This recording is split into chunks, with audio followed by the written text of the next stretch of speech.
ವರ್ಷದಂತೆ ಈ ವರ್ಷನೂ ಅಭಿಮಾನಿ ದೇವರುಗಳು ಬರ್ತಾ ಇದ್ದಾರೆ. ನಿಮಗೆ ಒಂದು ಹೊಸ ಪ್ರೀತಿಯ ಜವಾಬ್ದಾರಿ ಅಂತ ಹೇಳ್ಬೋದು ಇವತ್ತಿನ ಆಚರಣೆ ಬಗ್ಗೆ ಹೇಳೋದು.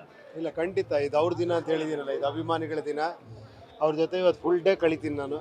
ಸಾಯಂಕಾಲದವರೆಗೂ ಬರ್ತಾನೆ ಇರ್ತಾರೆ. ಅವ್ರ ಜೊತೆ ನಿಂತ್ಕೊಂಡು ಫೋಟೋ ತೆಗೆಸ್ಕೊಳ್ಳೋದೇ ಒಂದು ಖುಷಿ ಇವತ್ತು. ವಯಸ್ಸಾಗ್ತಿರೋ ಫೀಲ್ ಆಗ್ತಿದೆಯಾ ಸರ್ ಈಗ? ಅಂದರೆ ಅದೇನು ಫೀಲ್ ಅಂದರೆ ಅರ್ಥ ಆಗಲಿಲ್ಲ. ವಯಸ್ಸಾಗ್ತಿದೆ ಫೀಲ್ ಅನ್ನೋದು ಯಂಗ್ ಏಜಲ್ಲಿ ಇರ್ತದೆ, ವಯಸ್ಸಾಗ್ತಾ ಇದ್ದ ಫೀಲ್ ಹೊಟ್ಟೋಗುತ್ತೆ. ಸರ್, ಒಂದು ಯಾವಾಗಲೂ ಆಸ್ ಯೂಶುವಲ್ ಕೋರಿಕೆ ಫ್ಯಾನ್ಗಳದ್ದು, ಮತ್ತೆ ನೀವು ಡೈರೆಕ್ಟರ್ ಕ್ಯಾಪ್ ಹಾಕಬೇಕು. ಅದೇ ಖಂಡಿತ ಸದ್ಯದಲ್ಲೇ ಅನೌನ್ಸ್ ಮಾಡ್ತೀನಿ. ಖಂಡಿತ ಸರ್, ಮುಂದಿನ ಸಿನಿಮಾಗಳ ಅಪ್ಡೇಟ್ ಕೊಡ್ತಾ ಇಲ್ಲ? ಹೌದೌದು, ಎಲ್ಲ ಅವರೇ ಬರ್ತಾ ಇದ್ದಾರೆ, ಪ್ರೊಡ್ಯೂಸರ್ಸ್ಗಳೆಲ್ಲ ಬರ್ತಾರೆ, ಎಲ್ಲ ಪ್ರೆಸ್ ಮೀಟೇ ಆಗುತ್ತೆ ಇವಾಗ.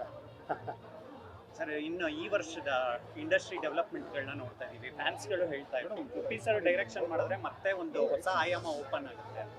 ಅದ್ರ ಬಗ್ಗೆ ಏನು ಆ ಥರ ಏನಿಲ್ಲ, ಒಳ್ಳೆ ಸಿನಿಮಾಗಳು ಬಂದರೆ ಆಯಾಮ ಓಪನ್ ಆಗ್ತಾನೆ ಇರುತ್ತೆ. ಆ ಥರ ಆಗ್ತಾನೂ ಇದೆ.